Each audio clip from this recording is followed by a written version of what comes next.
Eagles. Eagles.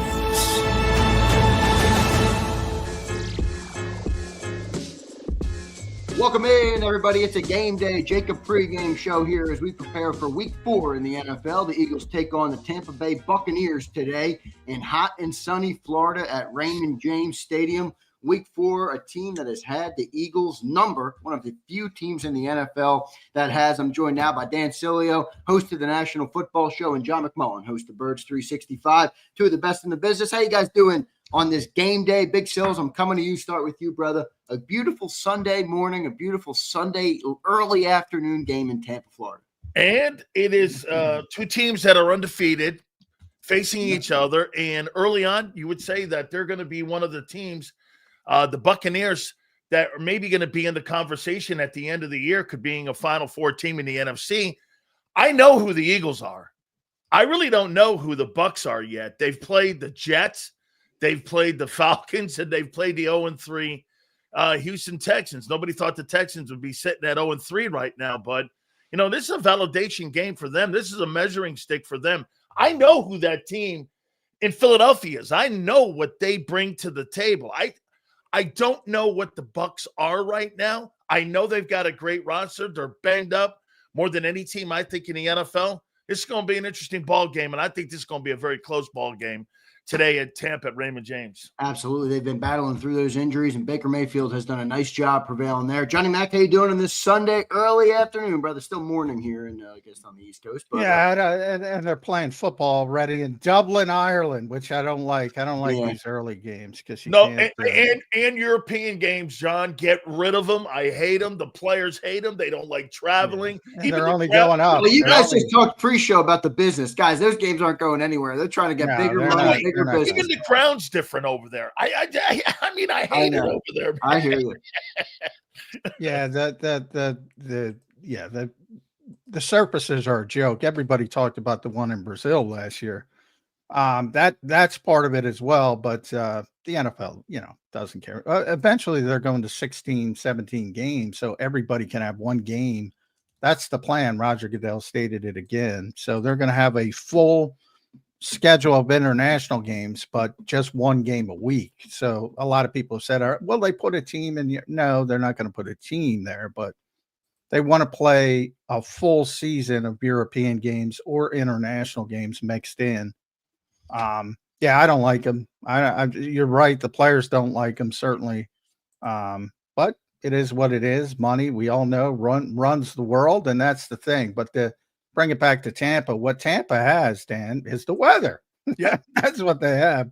Absolutely. And it's already 87 down there. I'm looking at it. The real feel is 95 degrees, and they haven't kicked it off. The real feel is 104 degrees. I just looked. So that's what you're dealing with in Tampa Bay. And obviously, the one time you pay attention, well, at least me, fans pay attention.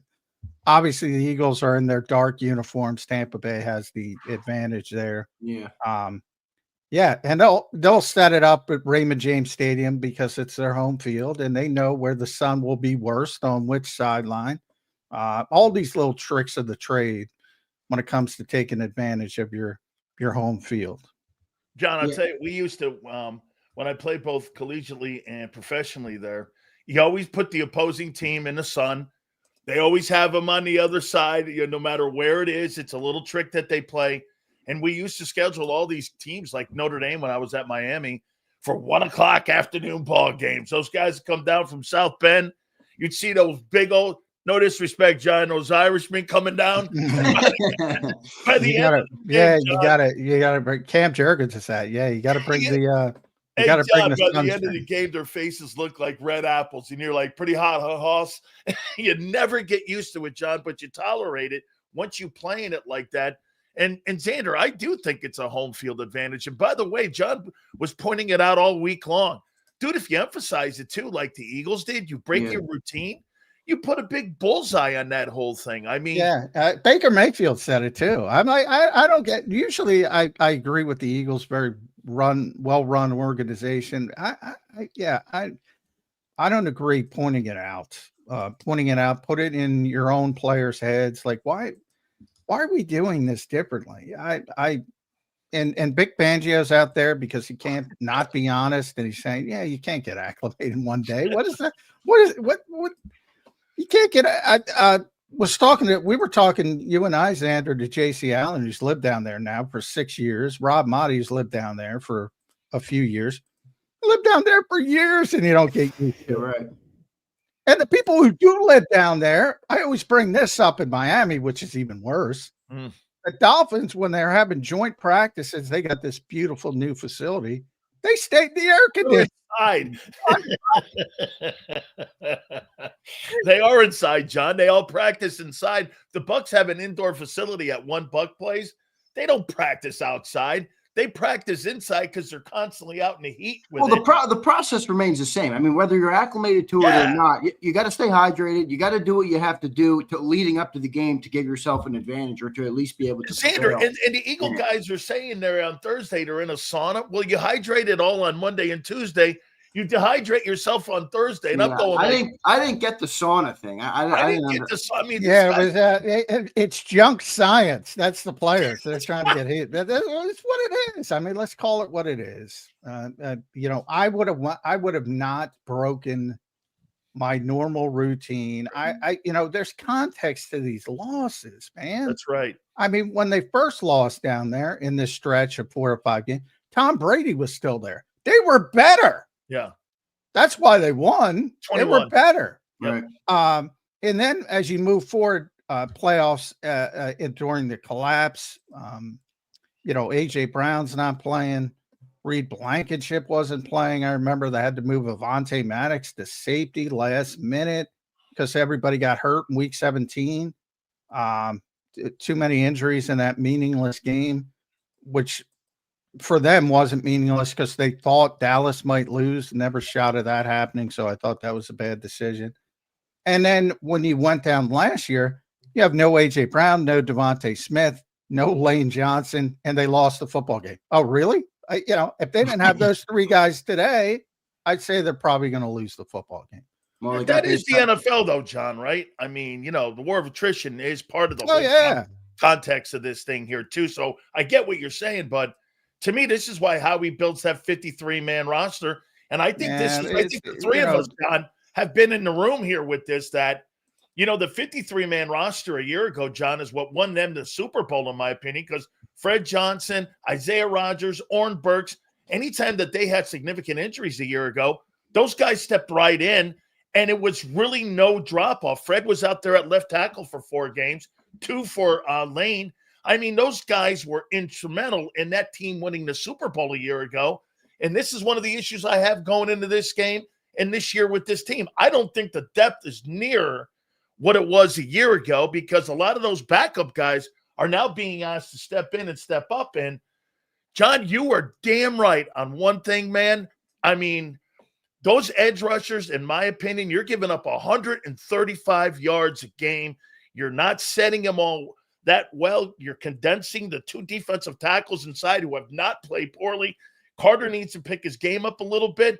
But, boy, I'll tell you what, John, the key's going to be the edges today because they have struggled in setting the run. They're giving up 135 yards. They are now 24th in run defense. So, I mean, everything in context here.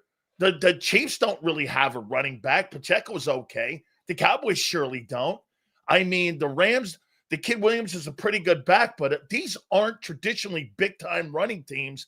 And you're going to get one today with Bucky Irvin and with White. They're pretty good backs. They are. They're good backs, no doubt about it. Johnny Mac, coming right to you here, starting just the real matchups in the game here. Where do you see, we always talk about some of the keys to the game within the game. Where do you see the keys in the matchups in this matchup between the Eagles and the Bucs today? Well, I think the biggest key is how the Eagles handle the blitz. I mean, that's been Todd Bowles' signature. I mean, that's a signature anyway, but he amps it up against the Eagles because he thinks he's figured out. I think they're a top 6 team in the blitz right now, just in regular football. And you're right, you bring it more versus the Eagles. He thinks he's got sort of a formula, and it's about penning Jalen Hurts into the pocket. And if you can't move him left, do not let him go to his dominant side. That's the whole philosophy, boiled down all the way. And he uses a lot of saw a lot of cat when it comes to blitzes. So it's a lot of outside blitzes, lot coming from where you don't expect it as a quarterback. So it's going to be slot blitz, corner blitz, safety blitz, those kinds of things to try to confuse the quarterback, and it hasn't been a strength for people who are watching Dublin. You saw Aaron Rodgers, who's, one of the best ever, playing a big blitz team. Bang, bang, right behind the blitz. Throw it right behind the blitz. Ball's out, bang. You don't see that from the Eagles. Now, there's a lot of strengths to the Eagles, off-schedule stuff, extending plays, making big plays out of nothing, 50-50 balls, all that kind of stuff. But that, to me, is that the whole game boils down to that, how they handle the Bucs blitz.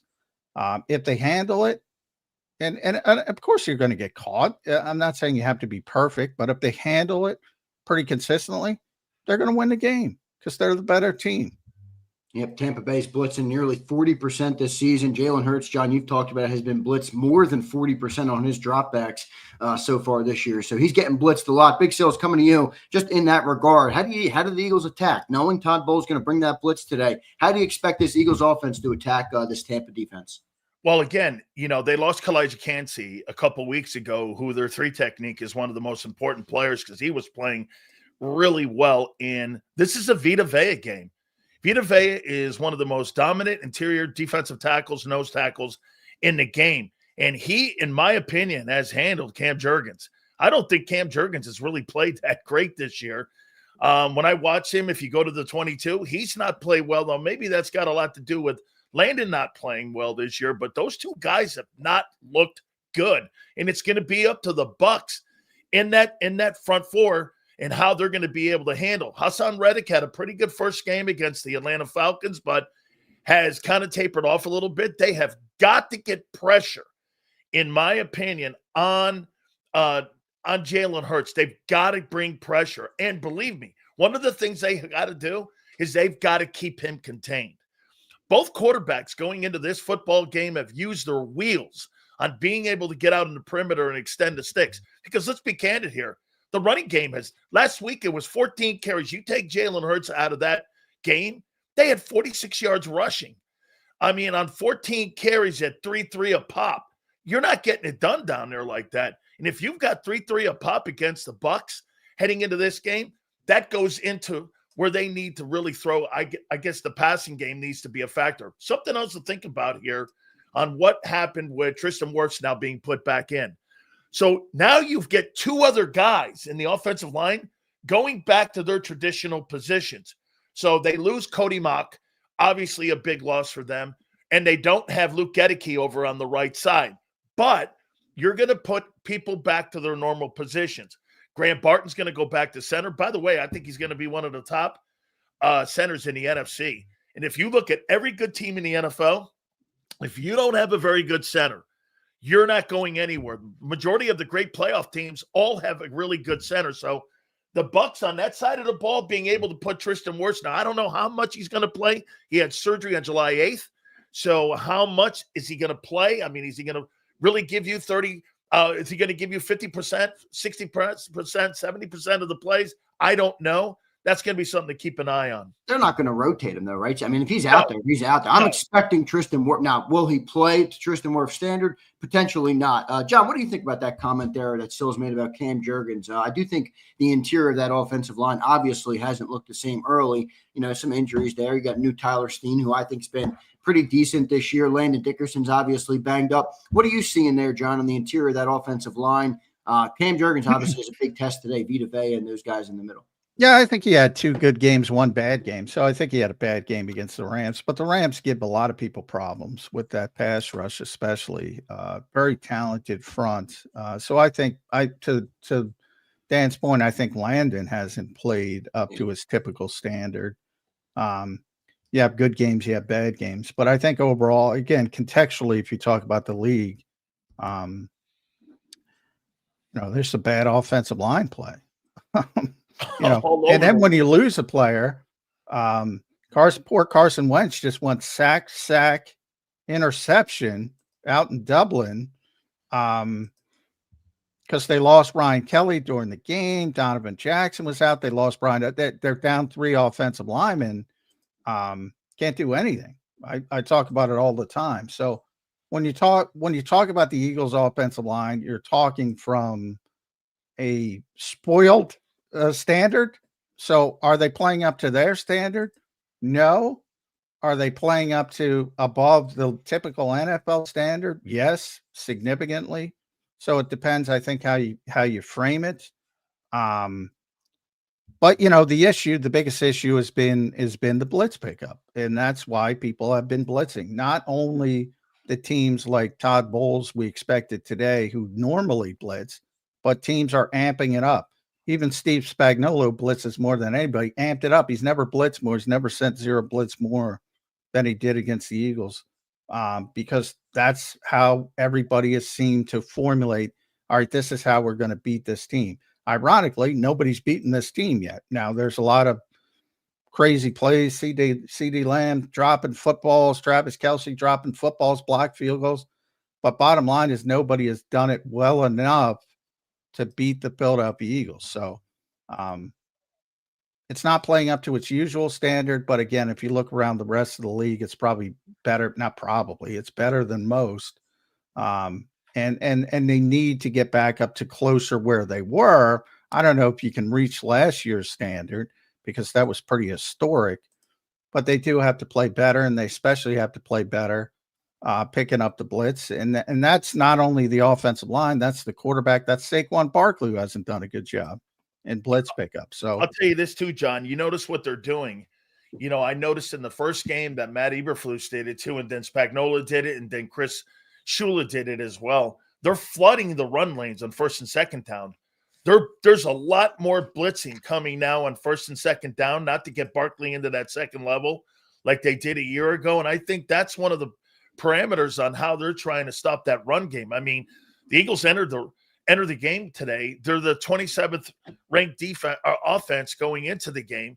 And when you look at their rush offense heading into this football game, to John's point, everybody gets so spoiled on what they've done with how they've been able to run the football. They're 14th in rushing. That's not a 14th rushing team. But normally, Zander, if you're in the middle of the room, you're close to 10. That's exceptional. Most teams would kill for something like that. But that team a year ago was number 2 or number 1 throughout the entire year when it came to running the ball. And that's what's affected the passing game as well. I mean, when you don't have that dominant run game, you are not going to have a good passing game because everything is set off. The parameters are set off.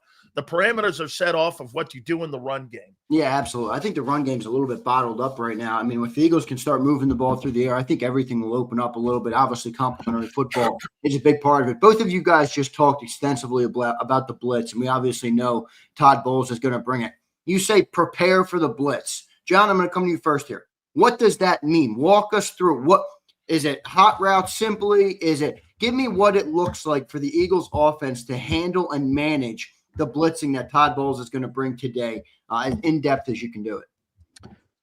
Well, yeah, I mean, the hot routes, I say all the time, it's one of my pet peeve. It's built into the offense. You don't call hot routes. So, side adjustments are basically, you come up to the line of scrimmage, the best number one, I say all the time, what frustrates me more than anything with any coach, and I saw it again this morning, is when you get up to the line of scrimmage late because you're hampering your quarterback to see what's doing, and you're basically hamstrung into running what's called, and sometimes you're running it into bad fronts or bad situations, and you'd like to have the time to get out of it, but you don't have the time to get out of it. And some of these coaches have such massive egos. They don't give their quarterback that kind of autonomy at the line of scrimmage. Now it's a give and take. You have to deserve it. You have to be good at it. You have to be all of those things. But when you see something, and that's where film study comes into it. That's where game planning comes into it. Like another one of my pet peeves, the play calling during game day, it's already done. You're calling off the big sheet. You've got all your answers: 3rd and short, 3rd and long, third and medium, 4th downs, big plays. You got plays for AJ drawn up, for DeVonta, for Dallas drawn up. Everything's on that sheet.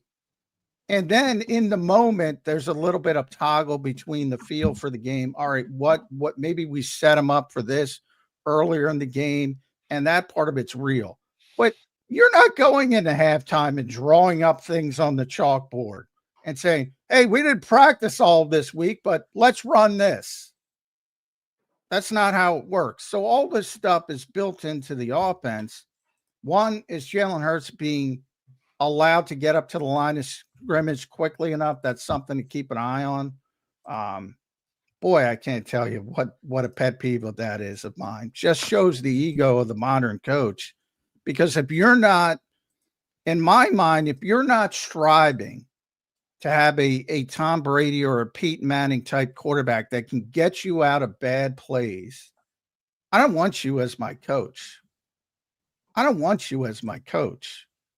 And there are very, very, very few offensive coaches who think that way in the modern game. I think it's a big problem. Yeah, big. So, So, you know, the Eagles are kind of in the middle. So basically, when you're talking about 30 teams, they're the best of the 30 teams, whatever. But the two teams that allow, and I'm just cupping, there's more than that, but the few teams that allow, they have an advantage, especially if they have smart quarterbacks. Yep, no doubt about it. Big Sil's coming to you on that. Same thing. Blitz, how do you respond if you're the Eagles today? How do you manage what Todd Bowles is going to do? Obviously, you're covering the Bucs up close and personal as well with your radio show down in Tampa Bay. They've had a good start to the year, prevailing through injuries. Todd Bowles will bring the heat today. What's the response from the Eagles? Well, to John's point, if you don't get to the line of scrimmage with at least 15 seconds to be able to process where the landmarks are for your quarterback to find out where the strength of the blitz is coming from and identifying the blitz, this is why Hurts takes a shitload of sacks. Last year, he took 51. I mean, when you're getting to the line of scrimmage, here's a typical John Gruden play. 35 wide waggle with a C split with a two high banjo, brown set backs, wide Z. And by the time you get that play in, that's why those old and by the way, can I interrupt, Dan? Cut that fucking shit, Gruden. Right. It's that's part of the problem as well. Right there. Right. That's why when you get like writing a textbook, that's when you get more of a simplistic idea of where a quarterback. And to John's point, how many times you see Peyton Manning go to the line of scrimmage and be almost his own offensive coordinator and sitting there looking at it and identifying his landmarks, identifying the landmarks where you are. Every quarterback is going to have 3 or 4. When you're getting to the line of scrimmage, John, you know what broke my balls so much the last couple of games is watching Hurts get to the line of scrimmage with 6 seconds. Yeah, getting to the line of scrimmage with 6 seconds, dude, how can he identify where the blitz is coming from? Insane. Guys, who is that on? Is that on Kevin Petula? It's on the, remember, all the guys were talking about communicating. Remember, they were talking about the communicating. Yeah. So right now, remember what Kellen talked about, a smooth operation a year ago? I don't really think it's been a smooth operation. I think it's been more kind of like a wobbly situation, and that communication has been a vital part of what's been happening with that passing game. They're not getting the playing on time. Simplify that shit, man. Get to the line of scrimmage, call something that's simple for everybody to be able to follow. And to John's point, that's how you move the sticks. I mean, Bowles knows this. But if you see teams get there before, if you see them getting there after 12 seconds, 10 seconds, that's advantage defense. That's by the way, in the modern NFL, if you get there at 12 seconds, that you got a lot of time. Yeah. Most of these coaches are, especially with young quarterbacks, you got them in the you get them in the earpiece until 15 seconds because that's when it cuts out. So they don't even let them get up there. And it is a big problem, the egos of these offensive coaches. I truly believe that. I don't know why I went on this tangent, but it is big probably problem. Why it's buttered, John. It's probably why, again, the communication with the offense and why it's wobbled a little bit. If you notice what they did in the second half of that Rams game, they went a little bit more up-tempo. Hurts, from what I understand, audible 30% of the time in that second half, and they were able to get the play in because Hurts was checking off and he was audibling into something and getting out of what you said, bad plays, and putting him into better plays. And then McVay nutting up and going conservative, thinking that he had the game in the bag. They took that game from them. They didn't steal it. They took that game from them. And once again, in the second half, I think you saw a lot more organized play calling. I thought things were smoother in the second half, and that's why they were able to come back. Plus, it was desperation time. They had to go off script. They had to go and figure something out because the stuff they were doing in the first half, to what John says, Zander, if you think the Eagles are going to roll into this game and all of a sudden, because of what they saw in the second half and fans saw in the second half, that they're going to get off that 19-1 way of doing things, they're going right back to that. They're not changing. Some optimism, Sileo. Like, listen, we're all that ain't happening. That was Jalen Hurts' best comment to me of the week he was asked about freedom to run the offense the way he wants, and he asked about and it has grown somewhat over time, but why things changed so much between the first and the second half. He said it had to. We got to play differently. Right. And I don't know how many times I've said that on this show. He said it, John. Well, I mean, it's so obvious to me. The personality of games are real. Dan can tell you that. Guess what? If you're down 3 touchdowns because you're playing a shitty, you're having a shitty day, which happens in this league. Guess what? You're not going to run the ball. You're going to try to get back in the lead. You're in the game somehow. So you're just going to throw it all over the lot. It's just, and when you start 0-0, you're trying to have a more balanced approach to do things, but it's just common sense. So, but from the standpoint, it is real. I've noticed it more this year than I ever have. Like I'm sitting there going, man, get up to the line. Yeah. Get up to the line. Yeah. Give these guys a chance. Now, that's got to partly be on the first-year offensive coordinator who's never had experience. It's been going on for years. It's been going on for years all over the league. Was it this bad with Kellen Moore? I mean, Silver's point, Kellen Moore might not have been that impressive with the passing game last year, whatever you want to call it. It's been going on. This is why guys like Joe Flacco have jobs. Okay? It's because when they get to the line of scrimmage, they know what they do and they know what they've seen. They're able to process. That's why older quarterbacks play such a long time in this league, especially since you can't hit them like they did in the day. Now you're able to sit back there. There's a reason these old guys are there's a reason Aaron Rodgers is playing at 41. Years past, bro, you're not playing past 35. Okay? I mean, the reason you're playing now, you're not hitting them, and you got these guys that can process the defenses. So, again, I mean, there's no doubt. I mean, the skill set at developing. Tom Brady brings it up all the time. The developing of these quarterbacks, that 5 minutes that he put on that Colin Cowherd show is some of the greatest. Yeah. It's some of the greatest analysis I've ever heard in my entire life on how you process and develop a quarterback. I'd say 95% of the teams in the league don't do that type of process. Teaching them. I mean, how are you teaching them? That's to John's point a little bit ago. I mean, also, with the coordinators, they got these big egos. They want to run the whole show. Guys, let's flip over to the defensive side. I think we got a lot of questions here defensively coming into this football game. I would assume, John, real quick, let me come to you before we go defense. Inactives did come out, John. What's on there? What do you have? Were you able to look at them and just give us the update?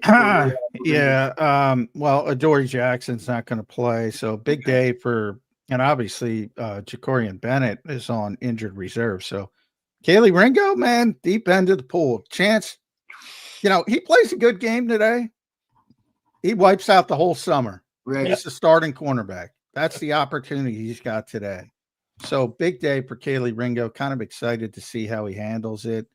Bad news for Azeez Ojulari. So they have Obo active and they have Patrick Johnson. Obviously, they needed to activate one of those, and they've done 2. And the only one they haven't is Azeez Ojulari. So he's this year's Devin White. It's just not a matter of when he's going. It's not a matter of if, but when he's going. Sam Howell is the emergency quarterback. So Tanner McKee's the backup for the first time this year. Healthy enough, back from the fractured thumb. And then Drew Kendall is inactive. Xavier Gibson, who just got here as a returner. So you're still going to have presumably Tank Bigsby and John Mechie on kickoffs and Jahan Dotson on punts, which the Eagles haven't been great. Obviously, last week I think was an anomaly because of Cardi's kickoffs, but they're not good on the kickoff, and that's a bigger deal this year than it has been in past because it's a much more meaningful part of the game. Yeah, no doubt about it. Going over that defensive side, we just got the inactives. John, I'll start with you here. It is Keely Ringo time, confirmed now. What do you think about this defense? Because Baker Mayfield has had his, back against the wall in the early games this year and has still found ways to win. He can extend plays. He can sneaky running the football. But I really think Baker Mayfield is one of the most underrated quarterbacks in football. He presents a tough test for this Eagles defense and secondary today. What do you think Vic's game plan is here coming in versus this Bucs offense? Well, I think first and foremost with the Bucs, you do have, and Vic had a lot of nice things to say about Baker Mayfield this week, so he's a big fan. I mean, the Bucs are up against it from an offensive line. Dan kind of talked about it. Tristan Wirfs is back. Hopefully for them, he can hold up and be out there for every snap.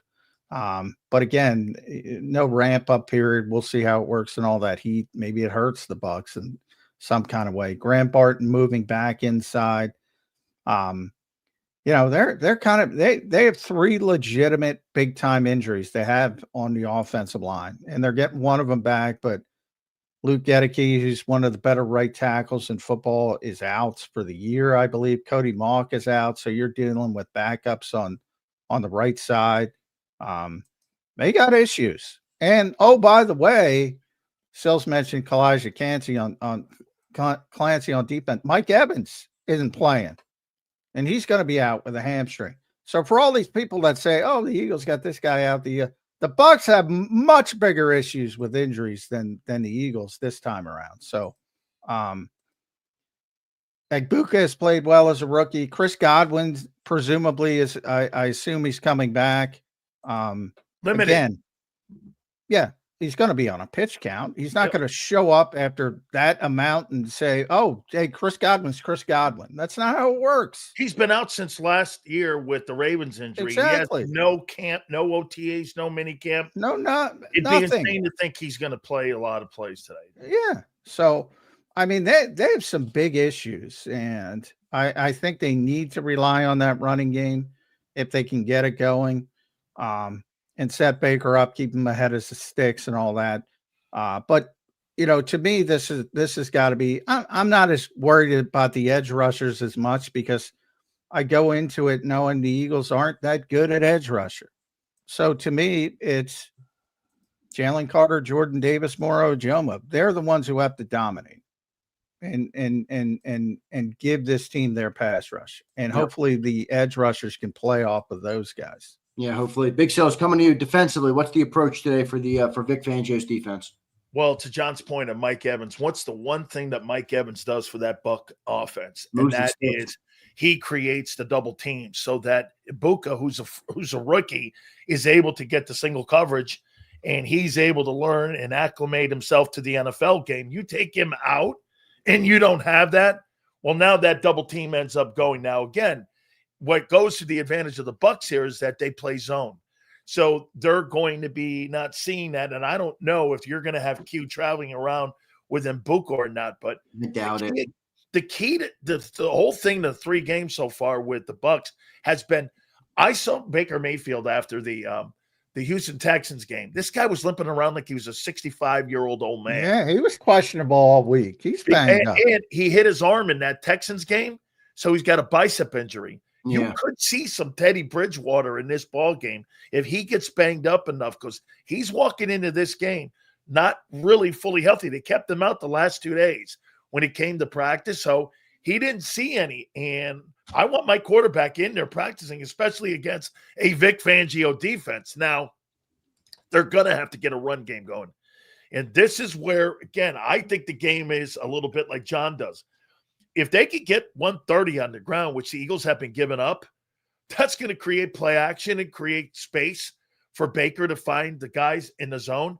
And when you got Keely Ringo out there, or you got By the way, Reed Blankenship is one of the worst safeties in pro football right now. That guy has not played well. So Mayfield, if he's given time, is going to find those guys. Now, if you look at the numbers, one of the things that the Buccaneers have not been able to do this year is do what? They've not been able to get Otten involved in the offense. Why? Second least, what's the numbers, Andrew, you showed me, where Baker Mayfield has held the ball. Quickest to throw. Second quickest to throw in the NFL. Quickest to throw. Why is that? Well, that goes to the O-line having problems. So he has to get the ball out. Now, if they're able to get any kind of pass protection and have higher developing pass routes, they're going to be able to move the sticks. So I think the pressure and the run game is going to be essential in finding out whether or not this Bucs team, because if they can move the sticks, the Bucs are going to have a day. They want to make this a fourth quarter football game. Get it into the fourth quarter like the other three teams against the Eagles did, and let's see what happens in the last 15. John, you think Quignon's going to travel today? No. I don't either. Because the Bucs don't have a threat like the Rams. Rams. They don't have. It's not a big enough threat. It's not a Rams. It's not a big enough threat on the other side. Sterling Shepard has been okay, but he's not. You're not concerned with that guy being. He's like Juju Smith-Schuster. Vic's not afraid of that guy. That guy's not going to take the top off the defense. That's not going to work. Guys, Saquon Barkley today coming into this football game. I know we were on the defense, but I want to flip back over there. Go Saquon. I don't know if this is the game to get him going, but what's the concern level at the start of the year? I mean, even he even mentioned, earlier this week that he reached out to some, Hall of Fame backs. I think he said he reached out to Adrian Peterson and said, "Hey, what are you seeing out there?" I think it's as simple as, "Hey, man, the holes aren't there like they were last year." But what's the Eagles going to have to do to get him going, man? I think he's going to be a big part. Obviously, it's Saquon Barkley, but you got to get him going. I don't know if this is the game to do it, but that could present some challenges for this offense. Sills, I'll start with you on this. I know you've been on it. They have not been able to run the ball like they were last year, Sills. And what they've done is, if you look at it, they've done something that really started in the Super Bowl. They started flooding the lanes. First and second down, you're seeing a lot more blitzing now. Last year, how many times did we say this on all of our shows? That guy gets into the second level, he's hitting his head on a goalpost.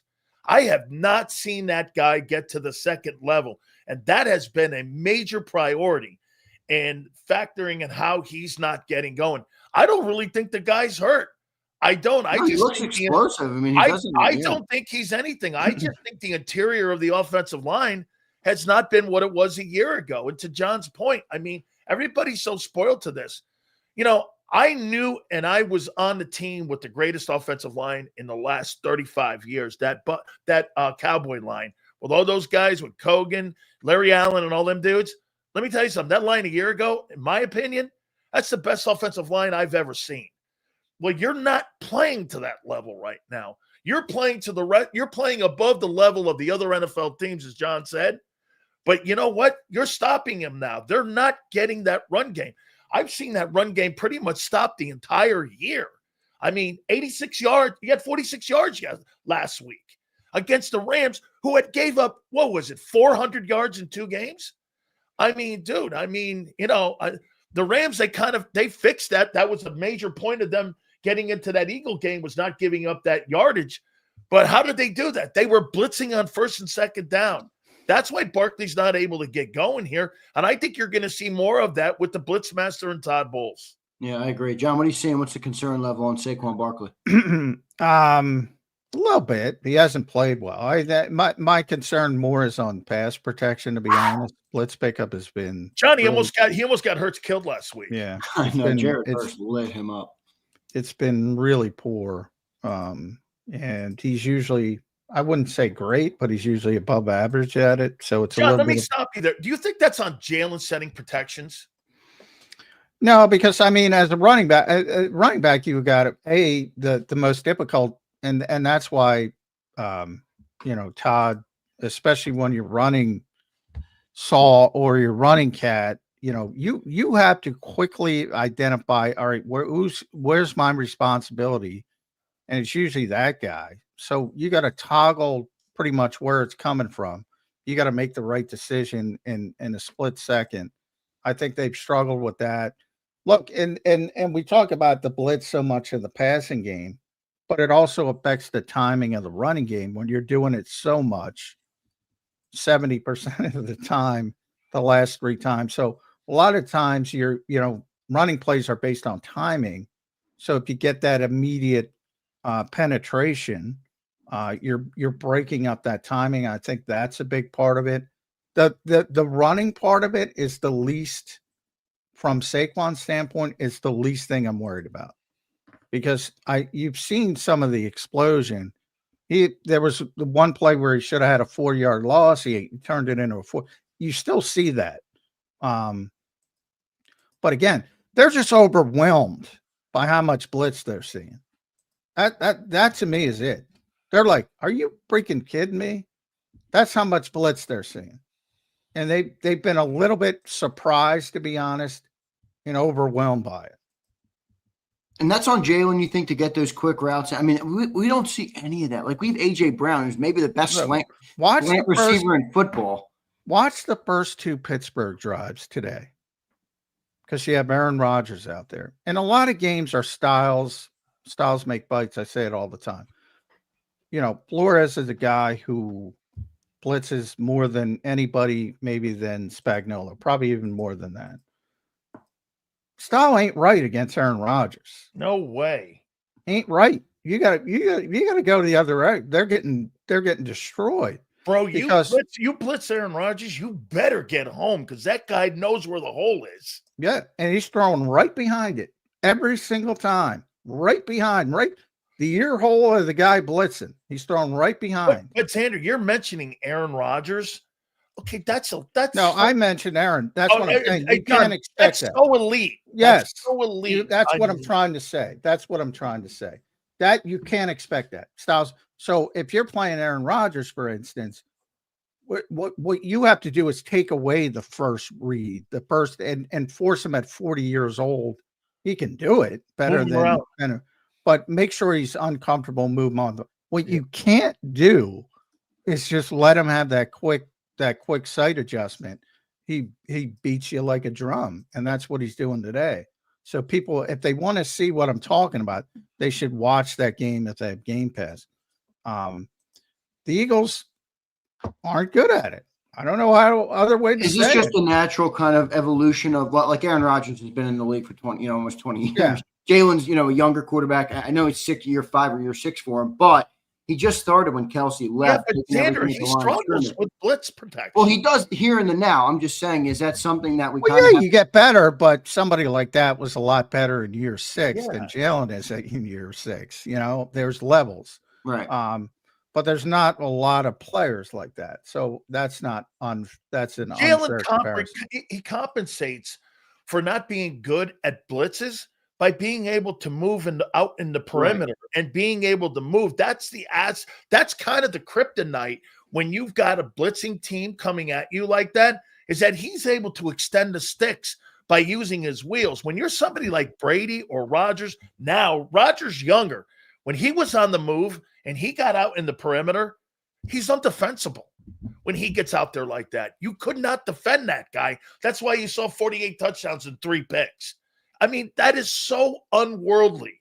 Or like last week, you saw the way that Stafford, bro, you're not bringing a lot of blitzes on that guy. And the only reason that Vic blitzes in the Kansas City game, he had no respect for the wideouts that they had in Kansas City. He brought a ton of blitzes because he knew those guys couldn't beat him, but he knew that Mahomes could beat him. So what did Mahomes do?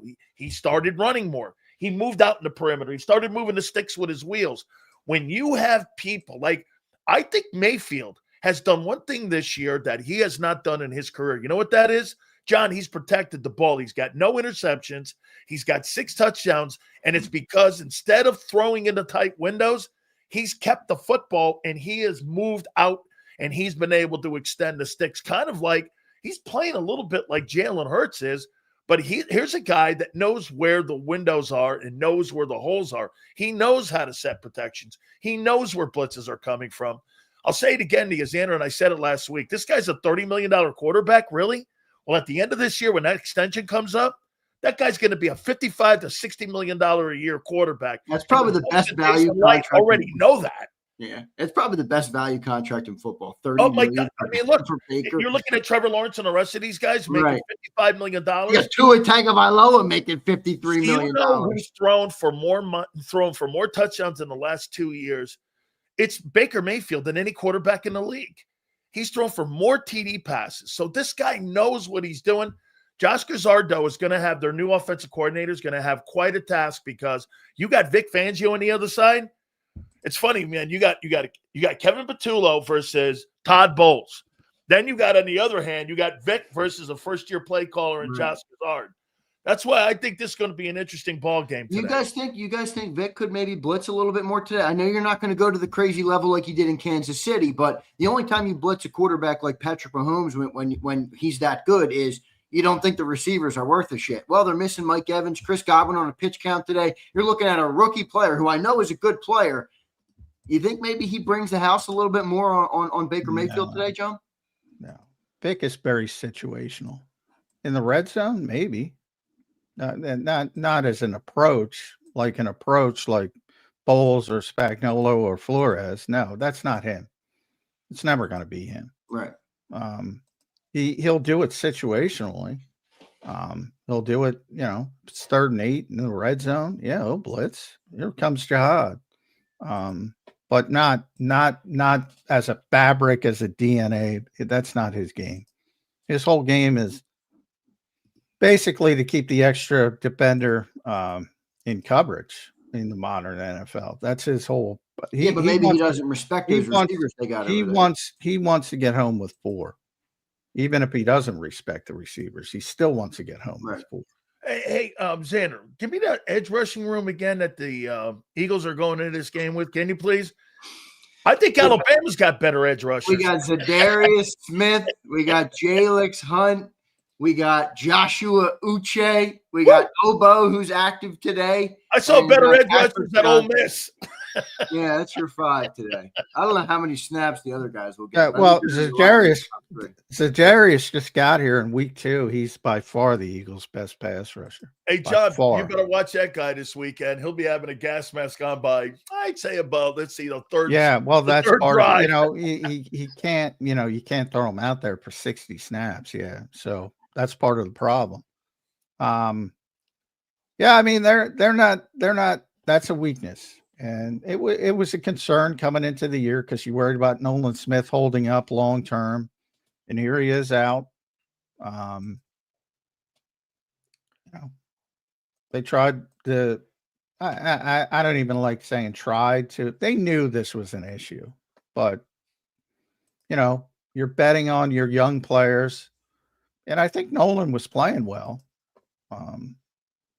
Even though they don't have sacks, I think he was playing well. Jalix has been iffy.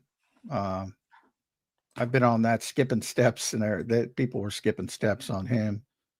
Josh Uche played well, but now those 15 snaps got to go up to 30, 35. How does he hold up? Hey, John. I talked to Bruce Arians last night, and he told me, keep an eye out for this in this game.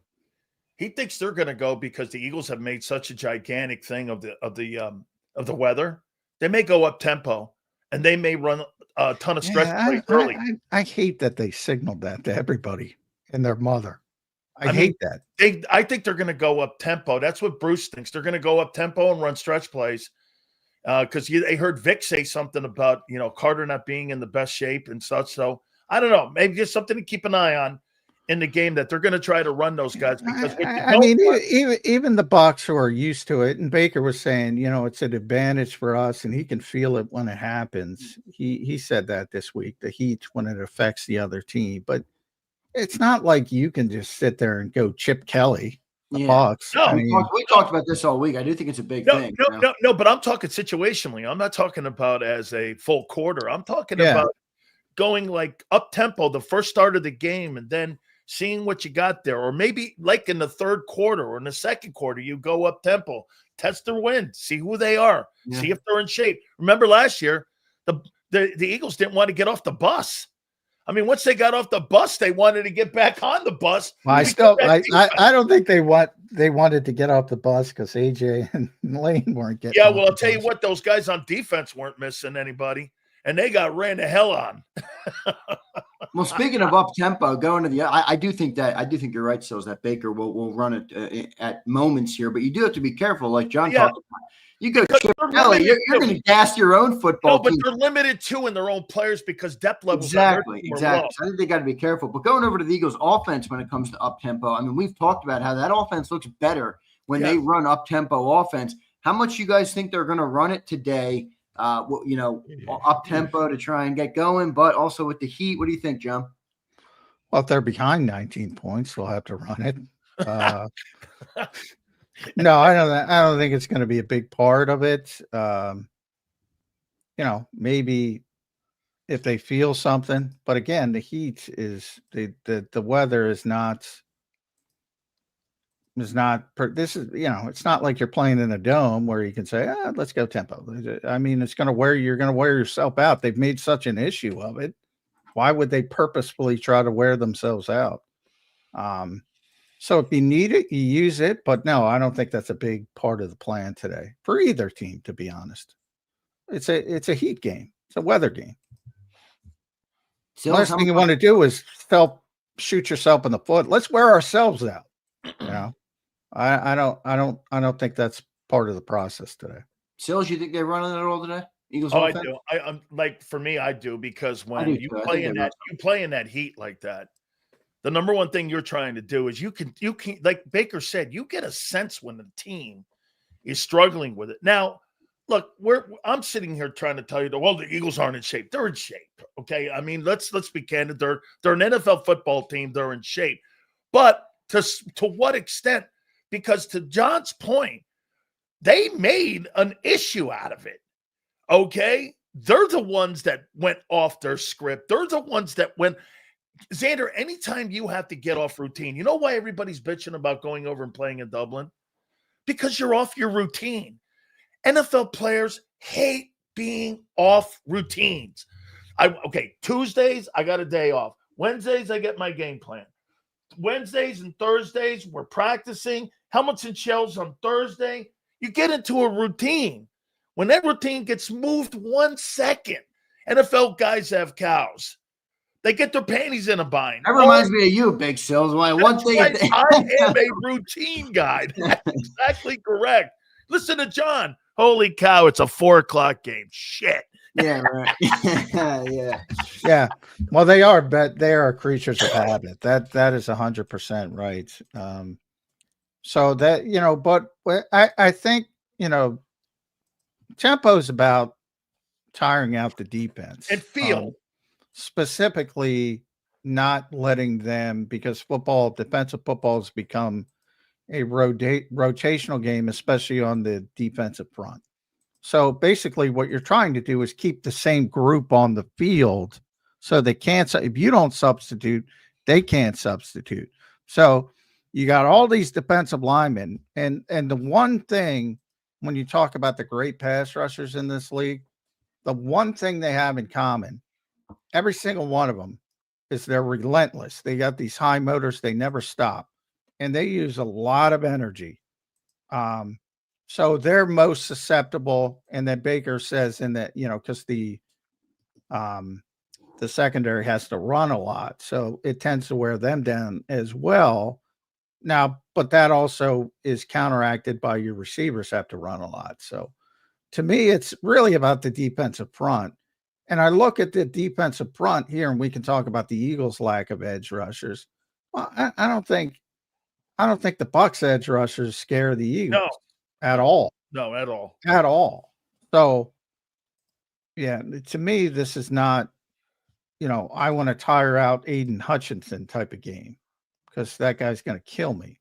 I don't see that. I want to see what kind of shape Carter's in. I want to see what kind of shape he's in. He played, he's not in this shape that he was, last year. And I mentioned it long before Vic did. So it's not like it was a secret, is what I'm trying to say. But he played a lot of snaps last week and he looked fine. So, I mean, he's very young. That factors into it. Absolutely. So get maybe quicker, John. You get in shape quicker. You maybe guys if don't you're, think Hassan Reddick revenge game is coming today? yeah. Well, unfortunately for Hassan, Lane's playing. So Yeah, right. good luck, dude. Good Yeah, luck. good luck, Hassan. Hey, though, I love John, you, how is he? Good luck. What kind of shape is Lane in? Oh, Lane's fine. He knew he was playing after the game last week. Basically, he had a stinger, and you know those things. But he was very confident early on that he was going to play this week. So Yeah. Take a look at Reddick's numbers this year. Not bad. I mean, they've actually been pretty good. I mean, on what he's done and where he's ranked in the NFL. I think Hassan Reddick's a good player, but give me Lane Johnson. Yeah, Absolutely, all night long. You know, he's a key in this game. And keeping Jalen Hurts inside the box, dude. I can't tell you how many times I watched Jalen Hurts this year.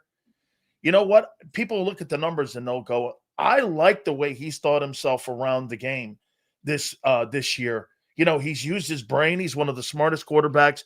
You know, let's just put this over here. You could be the most gifted guys on the planet.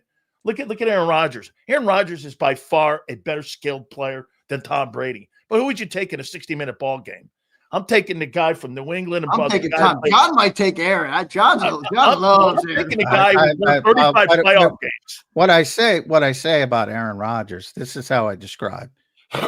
At his height, I'm not talking about 41-year-old Aaron, although he's having a hell of a game today. At his height, nobody has ever played the position at a higher level. Crazy skill. Here's that. When you used to play in his prime in Green Bay, you would hope that they would call like whatever they called. Maybe they called a slant. You wanted him to run the slant because maybe it was a 7-yard gain. Mm-hmm. Because if he broke contain and started, extending the play, you were screwed, man. You were screwed because eyes were always downfield. They were a high octane machine, but and when you want a guy to play in the offense, that tells you how good you are. But yeah, I mean, obviously Tom's winning. A lot of ways Tom broke the NFL. I say it all the time because people expect, well, Tom did it, so why don't you do it? So, winning longevity comes into it. Obviously, they both have a ton of longevity. But yeah, I mean, Aaron's more gifted, no doubt about that. But Tom's got all the rings. How about this, John? In 11 years in a row with Aaron Rodgers, he had years with 8 or fewer interceptions. That was amazing. Some years, Zander, they were 5. 47 touchdowns, 5 picks. You'll never see that differential between touchdowns to interceptions. Well, that's what the Eagles would like to find. That kind of ball security with the explosive playability. It's astonishing. Because, John, 48 touchdowns and 4 picks 1 year. Come on, man. Yeah. All right, guys, we're going to wrap it up here soon. We got some super chats, and then we're going to get your guys' predictions and final key to the game. Brandon checks in. What's up, Brandon? Let's go, Eagles all the way. Appreciate it, brother. Caleb Brandon says, big game today for the offense. AJ here this time. Let's see, Caleb. I think so. Josh Herman checks in. Sills, I got the wild turkey ready in case this thing gets out of hand. I don't know what he's talking about. Josh, appreciate it. Brian Pumper says Ringo redemption starts today, but unfortunately I got us losing. Oh, Ringo Star. All good, 3-1 solid. Brian, you're 0 for 3 on the year. I'm thinking you're going Pumper, how are they giving up 34 points and Ringo's getting redemption? How does that work? Yeah. Right. Yeah. Hey, Zander, Mayfield goes for 518 redemption. Yeah. Here's Mark says, preparing for the heat doesn't mean it's in their heads. Andy Reid prepared for it in Dallas with pickle juice, and that didn't turn out so badly. Oh, the Eagles, what they win that game? 41 or something? I forget what it was. What I'm saying is I wouldn't have highlighted it. You're right, John. You're right. I agree. That is a funny game, though. A lot of people have brought that up this week. Caleb says, Sill's right. They blitz heavy early, pass on first and second down. Yeah, I agree, Caleb. And then finally, he says, 90's going to take in shape narrative personal today. He's already, I think, taking a He doesn't look like that. Doesn't look nobody questions if Jordan's in shape. They question if Jalen's in shape. Which is psycho. Yeah. I mean, the entire script is flipped. Yeah. It has, I mean, Jordan Davis looks like screwed. the 13th pick right now. I know, and you heard him. He was speaking today, mean, this week in practice or in the locker room after one of the practices. He says, "I got a date tonight with my Peloton at 9:30 or whatever he said it was." Yeah. So, and by the way, too, I'd like to have Jalen Carter have a game where we don't have an issue. Just, you know what? Let's play some ball here. Go out and play, and not got another taunting penalty just because they're looking for you, son. Yeah, he got a taunting penalty last week and then also got hit with a fine on that play. By the way, Nick's here on the taunting stuff. Nick Sirianni gave a good answer. Stop. He's not complaining about it. Stop complaining. It's a point of emphasis in the NFL. They're not taking advantage of they're calling taunting all over. Well, then know that and stop falling into it, know it. That's what Nick said. He took accountability. That's how they're calling it. Stop doing it, basically. Yeah, right. Well, exactly. I mean, John, in 3 games, you got a flaunting, you got a personal foul on it, and you've been tossed from a game. I don't know. Well, spitting. I mean, that's even if they didn't have a point of emphasis, you're getting called for the spitting. But he was basically asked with the emphasis on taunting. Do you have the league's all over it. Yeah. Do you have a good sense of what will be called and won't be called? He didn't sit there and whine. He said, I do. I know exactly what they're going to call, basically. And they go through these studies all the time, and they have these points of emphasis every year. He said, I love that. I love that they go through that process, and this is no different. It's just a different type of penalty that we're seeing, and it's getting called more. So our job is to play within those rules, keep our composure, and play within the rules of the game. Bang. That's it. End of it. Well done, Nick Sirianni. Yep. Good stuff. All right, guys, let's wrap up this pregame show. Great stuff. I want to thank everybody for being here today. Hit that like button, guys. Big game coming up less than an hour away from kickoff. We're looking at about 41 minutes out from Eagles versus Buccaneers. A big one today. Sills, I'm going to start with you here. Your prediction for the game and your one major key for the game. Hit me with it, Big Sills.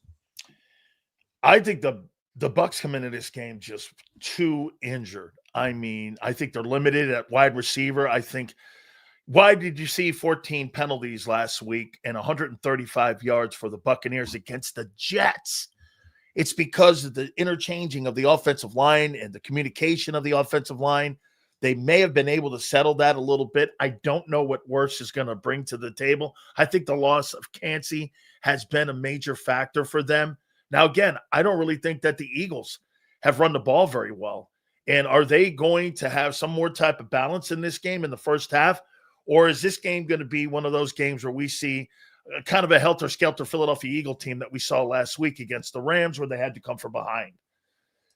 I got 28-26 Eagles in this game in a very tight ball game. I think this is going to be a fourth quarter football game. Turnovers obviously will be always an issue. Remember I said this, the team that runs the ball the most, and that's the most rushing yards in this ball game. And I'm not talking about the quarterbacks. I'm talking about running the football traditionally. I think wins this football game. Barkley over Bucky Irvin. I'm going Saquon Barkley, and I'm taking the Eagles 28-26. Good stuff, Big Sills. John, coming to you. Your one key to the matchup, and then your score prediction for Eagles versus Bucs today in Week 4. Yeah, I like Bucky Irving, but I'm always going to go Saquon over Bucky. And that kind of highlights why I'm picking the Eagles, because they have better players. I mean, that's why I'm picking the Eagles. Sometimes it looks ugly. A lot of times it looks ugly. But I already said my key to the game. It's the blitz. It's the pickup. And again, you don't have to be perfect. You just have to do a better job than you've typically done against a Todd Bowles level defense. Can they do it? We'll see. I believe they will. AJ's here. Ironically, in this record, 1-4. Well, they're 1-0 when AJ Brown played. So he's playing today. Lane Johnson's playing today. DeVonta Smith's playing today. I think the Eagles have the better players. They win 24-20. Like it. Good stuff. Johnny Mac, Big Sills. I got the Eagles 27-23 today. The Bucs will need a drive late and will need a touchdown, and I think the defense will hold strong for the Eagles to get a win today. Three straight prediction or three. No block field goal and scoop and score. None of that, right? We're not I don't have that today. I'm not going to predict that one. There's another block field goal this morning. You never know. Chris Boswell, the best in the game. Oh, hey, John, by the way, the Bucs special team sucks. First 3 weeks of the year, they have had all kinds of gaps. They had one last week against the Jets. The Jets were able to take the league. Keep an eye on Michael Clay's group, too. Could be a factor in this game. Yeah, good one there. All right, guys, good stuff today. John, I'll talk to you guys on halftime show. Both of you guys can't wait to do it on the post-game show. I'm going to guess, based on the last 20 Eagles games, that we're going to be talking about a win after the game. We'll see how it all goes. Johnny Mac, Big Sills, good stuff today, brother. We'll talk to you guys on halftime and post-game. All right, see you guys. Thanks. All right, good stuff there from Johnny Mac and Dan Sileo here on the JAKIB Pregame Show. Great stuff, as always. Appreciate everybody for being here. Hit that like button. A couple things we'll talk about before I get out of Dodge. We got to prepare for the green zone, so I got some things to do. So I will get out of here, but I want to thank everybody for being here. A couple things that I'll mention here just at the start of the game that I'm looking at. I'm looking at that interior defensive line for the Bucs. I know we talked about it a little bit, but Vita Vea is a beast. And Big Sills just said, if you're the Eagles, you want to run that football today. That's a tough team to run against. They're always one of the best running defenses in the NFL. So it's definitely something to consider, obviously. You're looking at tackling.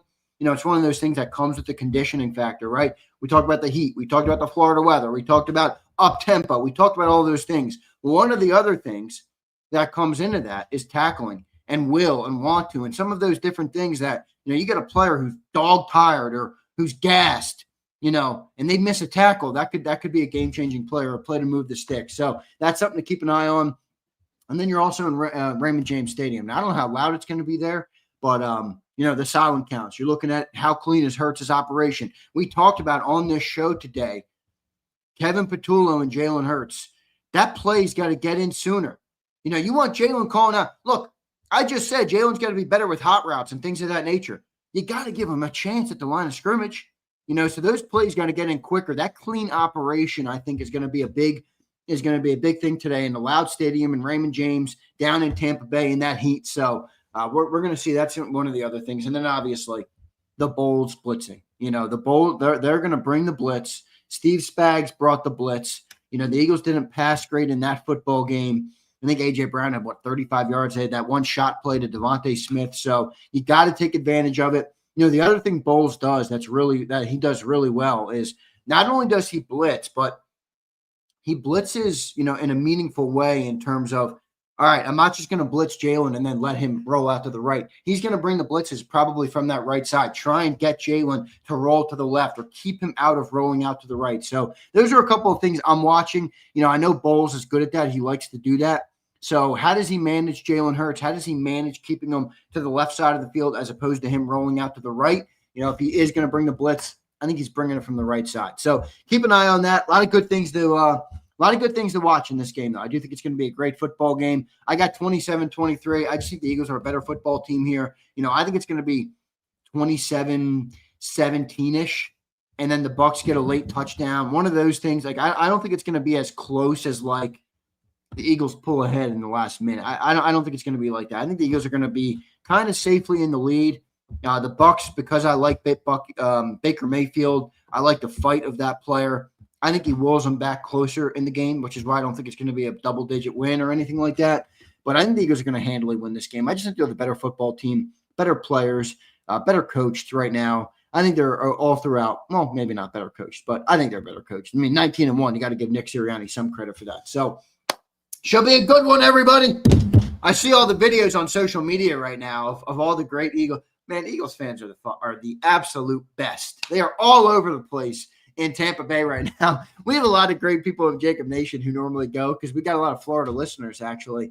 And I think it's Daz who's always like, never again will I go to a September game at Raymond James Stadium. It is hot in that stadium. So appreciate all of you guys listening today to the JAKIB Pregame Show. Lock in, everybody. We're going to have the JAKIB Green Zone today as well, where Krause will call out the play-by-play of the football game. So if you want to hear that, tune into the Green Zone. We'll have the JAKIB Halftime Show with myself and John McMullen, and then we'll have the JAKIB Postgame Show with all three of us. John is not in Tampa for the game today, so he'll be on for the full postgame show. We'll have a great postgame show. Looking forward to doing all that with you guys. Hit that like button on your way out. Appreciate each and every one of you guys for being here. One more chat I'll get to. Steve Ike.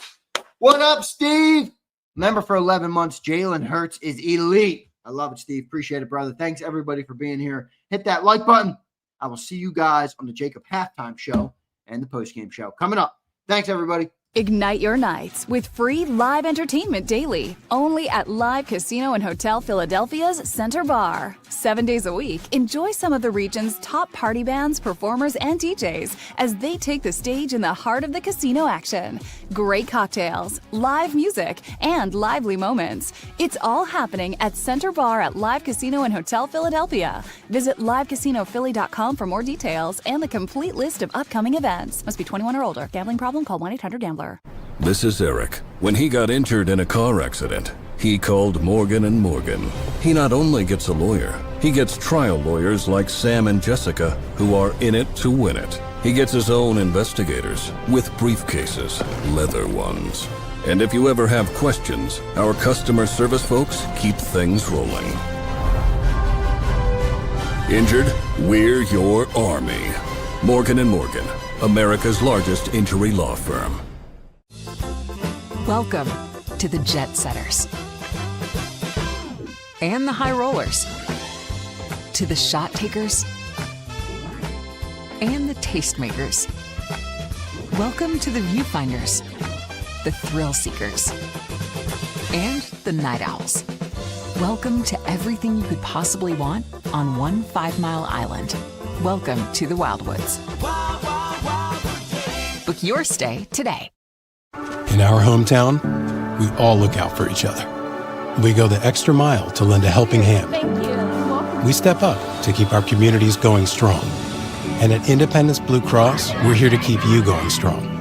We've been deeply rooted in our communities for more than 85 years. And that connection to members has earned us our spot as the #1 health insurer in the region. So while you look out for your neighbors, know IBX is always looking out for you.